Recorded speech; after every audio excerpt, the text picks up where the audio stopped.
Hello student, आज जो है हम अपना सेकंड चैप्टर था जो टाइम मशीन की एक यात्रा, एक काल्पनिक वैज्ञानिक कथा H.G. वेल्स मतलब हर्बर्ट जॉर्ज वेल्स, है ना। बार बार हम इसलिए दोहराते हैं ताकि आप उसको भूल ही ना पाओ, है ना। नहीं तो बोलेंगे आप लोग कि मैडम हर दिन वही दोहराती है। इसको दोहराने से ये है कि आपकी प्रैक्टिस हो जाएगी, हम बार बार करेंगे तो क्या होने लगेगा, आपको भी याद हो जाएगा। अब इसमें आज जो ये है हमारा आखिरी चैप्टर है, यानी कि ये ख़त्म हो चुका है हमारा। अब हम अगली बार मतलब अगले दिन से या तो ठेस कहानी पढ़ेंगे, है ना, या तो फिर जो जो आपके लेसन थे। सबसे पहले बर्थडे कविता थी जो किसके द्वारा लिखित थी, सूर्यकांत त्रिपाठी निराला जी के द्वारा लिखित थी, वो वाली कविता। और उसके आगे हमने एक पार्ट पढ़े थे, कौन सा पार्ट पढ़े थे, टाइम मशीन की यात्रा के पहले हमने और बसंत आ गया, है ना, और बसंत आ गया, ये वाला जो पार्ट पढ़े थे कहानी के रूप में एक था जो राक्षस की कहानी थी। तो वो दोनों पार्ट को हम रिवाइज करेंगे बच्चों, है ना। कल हम मैडम से पूछ लेंगे, उसके बाद कल की क्लास रहेगी, या तो आप हम ठेस कहानी पढ़ेंगे या जो फणीश्वर नाथ रेणु के द्वारा रचित है, लिखी गई है, और नहीं तो हम अपने दोनों लेसन जो है आपको रिपीट करवा देंगे, ताकि अगर कभी टेस्ट हो, कभी भी टेस्ट की तारीख अगर आ गई कि टेस्ट देना है तो हम यहाँ पर रिवाइज कर लेंगे और उसके बाद एक क्वेश्चन पेपर बना के देंगे, उसको आपको घर में सॉल्व करना है। और कैसे सॉल्व करना है, जैसे हम स्कूल में करते थे कि हम आप घूमते रहते थे और आप लोग अपना टेस्ट देते थे, नकल मारने का टाइम नहीं है बिल्कुल अपने पास, तो वैसे ही घर में भी, भले ही घर में कोई टीचर ना रहे, पेरेंट्स आपके ना भी रहे, ईमानदारी से अपना पेपर आपको बनाना है ना, और आंसर भेजना है, क्योंकि हम तो देखने नहीं जा रहे हैं। अगर आप नकल मारोगे तो आपका ही नुकसान है, अगर ईमानदारी से करोगे तो आपका ही फायदा है। तो अब हमने आपको समझा दिया। अब हम आपका ये जो मेरी बारी 5 नंबर का क्वेश्चन है ये आपको समझाने जा रहे हैं। इसको आपको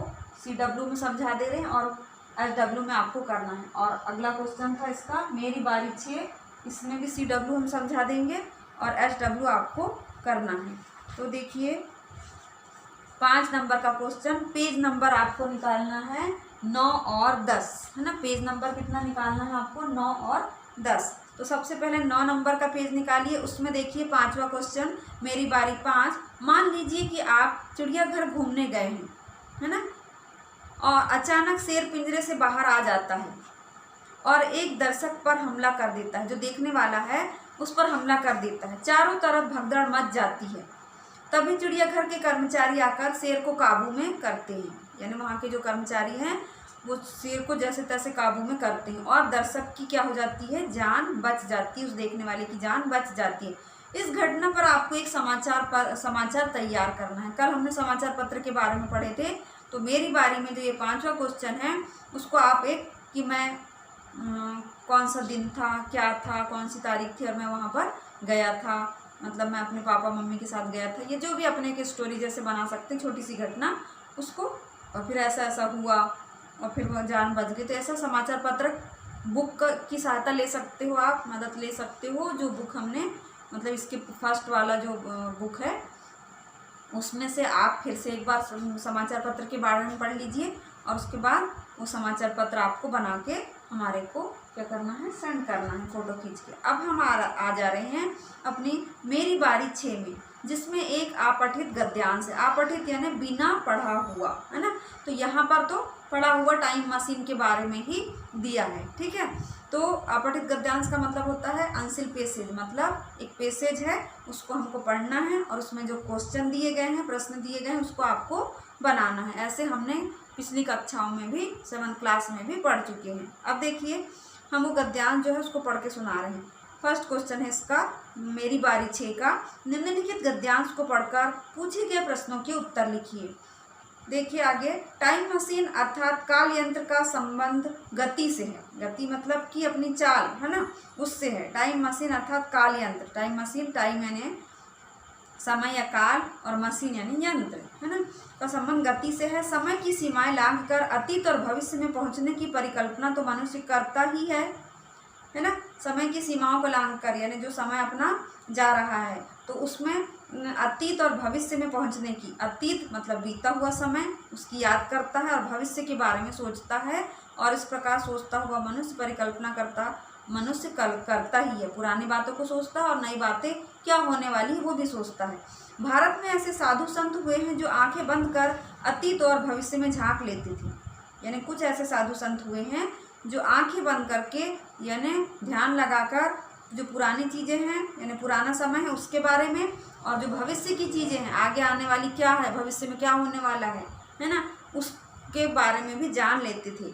पौराणिक कथाओं में देवी देवता एक ग्रह से दूसरे ग्रह और एक समय से दूसरे समय में चले जाते थे। पुराने समय में पौराणिक कथाओं में, पुरानी जो कहानियाँ हैं उसमें देवी देवता यानी भगवान जो है एक ग्रह से दूसरे ग्रह और एक समय से दूसरे समय में चले जाते थे। प्राचीन काल में सनत कुमार, नारद मुनि, अश्विन कुमार आदि कई हिंदू देवता काल यात्रा करते थे। काल यात्रा मतलब समय की यात्रा जो है करते थे। टाइम मशीन की कल्पना भारतीय धर्म ग्रंथों से प्रेरित है। वेद और पुराणों में कई ऐसी घटनाओं का उल्लेख मिलता है ना। बोला गया है कि टाइम मशीन की कल्पना भारतीय ग्रंथों से प्रेरित है, इन्हें प्रेरणा देने वाली है। वेद और पुराणों में कई ऐसी घटनाओं का उल्लेख मिलता है।